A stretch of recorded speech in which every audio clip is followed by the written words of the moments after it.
நன்மை கிடைக்குமடா கேப்டன் முதல்வர் என்றால் மக்கள் ஆட்சி நடக்குமடா கொடி பறக்குதடா கேப்டன் கொடி பறக்குதடா அலை அடிக்குதடா கேப்டன் அலை அடிக்குதடா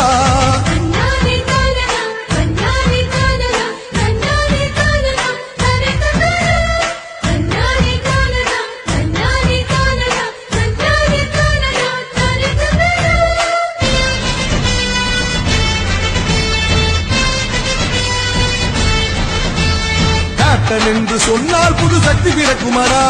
கேப்டன் பெயரை கேட்டால் வந்த இடியும் நிற்குமடா கேப்டன் நடை போட்டால் அந்த பலம் பொழியுமடா கேப்டன் ஆள வந்தால் நாடு சோலையாய் மாறுமடா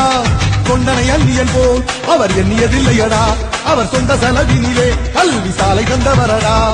துன்பம் என்றால் ஓடி வரும் தூய தமிழ் மகள் உனக்கு துன்பம் என்றால் ஓடி வரும் தூய தமிழ் மகள்